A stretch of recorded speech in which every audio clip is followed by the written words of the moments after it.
Hero Raj Tarun కాళ్లు పట్టుకునేందుకు సిద్ధమన్నారు లావణ్య. మస్తాన్ సాయి కారణంగానే తనకు దూరమయ్యాడని కన్నీరు పెట్టారామె. 2014 నుంచి డ్రగ్స్ పార్టీలు నిర్వహించడంతో పాటు పాన్ వీడియోలను యాప్లలో అప్లోడ్ చేస్తున్నాడంటూ మస్తాన్ సాయిపై మరోసారి ఫైర్ అయ్యారు లావణ్య. రాజ్ తరుణ్కి అండ్ వాళ్ళ పేరెంట్స్కి క్షమాపణ కోరుతున్నాను.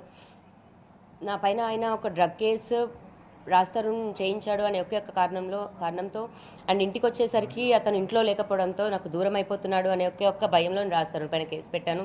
రాజ్ తరుణ్ దూరం చేసుకోవడానికి కాదు, రాజ్ తరుణ్ తప్పుడు వాడు అని కాదు, చెప్పుడు మాటలు విని అందులో మస్తాన్ గురించి అప్పటికి నిజాలు బయట పెట్టలేక సతమతం అవుతూ నలిగిపోయాను. నేను ఈ రోజున 2 సంవత్సరాల తర్వాత నేను మస్తాన్ సాయిది ఏంటి అని బయటికి చూపించి పెట్టగలిగాను. ఈ ప్రాసెస్లో నాకు సహాయం చేసిన మీడియా వాళ్ళందరికీ థ్యాంక్స్. అండ్ ఎవరైనా మనసు నొప్పించి ఉంటే క్షమించండి. ఇప్పటితో ఈ గొడవని, ఇష్యూస్ని అన్నీ వదిలేద్దాం అనుకుంటున్నాను. ఎటువంటి ఏది ఉన్నా సరే మస్తాన్ సాయి పైన ఉన్నటువంటి కేసులు నేను లీగల్గా ఫైట్ చేసుకుంటాను, కోర్టులో చూసుకుంటానండి.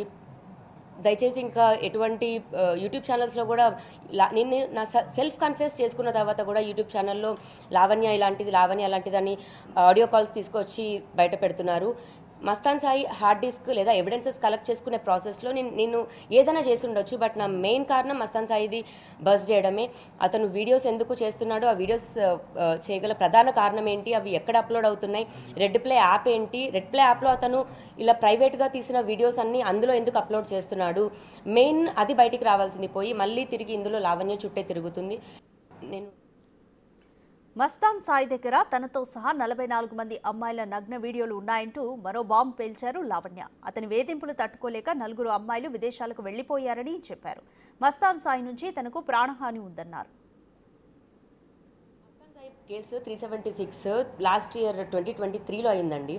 నేను రాజ్ తరుణ్ది ఈ ఇయర్ పెట్టుకున్నాను. కేవలం ఇంట్లో నుంచి అతను వెళ్ళిపోయాడని. ఇంట్లో నుంచి వెళ్ళిపోవడానికి ప్రధాన కారణం అంటే అతనికి మస్తాన్ సాయి వీడియోస్ ఇదంతా తెలిసినప్పటికీ డ్రగ్ కేసు అని ఒక్కటి రావడంతో రాజ్ తరుణ్ వెళ్ళిపోయాడు.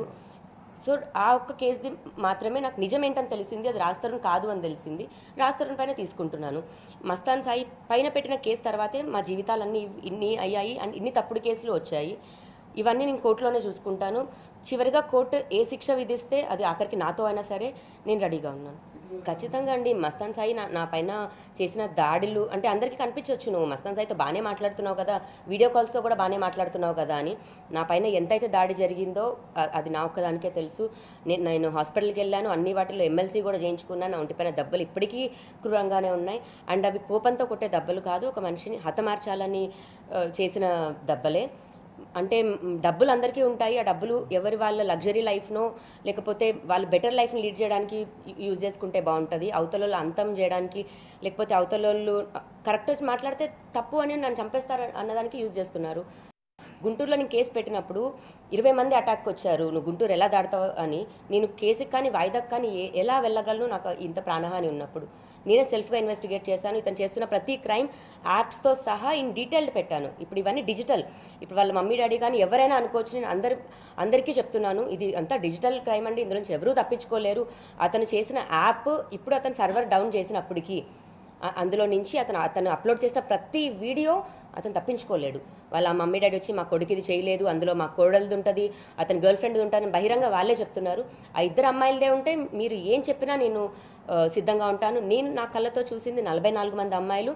నేను హార్డ్ డిస్క్ కానివ్వండి, నా దగ్గర ఉన్న నేను చూసిన వాటిలో మాత్రం నగ్నంగా అమ్మాయిలకి తెలియకుండా చేసిన వీడియోలు 15 మంది అమ్మాయిలవి రెడీగా ఇప్పటి వరకు అయితే అయ్యాయి. బట్ 44 మంది అండి, 2500కి పైగా వీడియోలు. ఇది నిజము అండ్ ఇవంతా డిజిటల్ రికార్డు. ఇప్పటికైనా వాళ్ళ పేరెంట్స్ ఒక దగ్గర ఆపేస్తే బాగుంటుంది. ఈ రోజుకి కూడా గుంటూరులో నా పైన ఇంకా కేసులు పెట్టించడానికి చూస్తున్నారు. అది ఎంతవరకు కరెక్ట్? ఏ పోలీస్ వాళ్ళకైనా నేను అదే చెప్తున్నాను. నా లావణ్య పైన ఏదైనా ఒకటి కంప్లైంట్ వస్తుందంటే నా ఫోన్ నెంబర్ అక్కడే ఉంటుంది, ఒకసారి ఫోన్ చేసైనా అడిగితే బాగుంటుంది. ఇంకేదో తప్పుడు కేసు పెట్టించి నన్ను జైలుకి పంపించాలి అని ఒకటే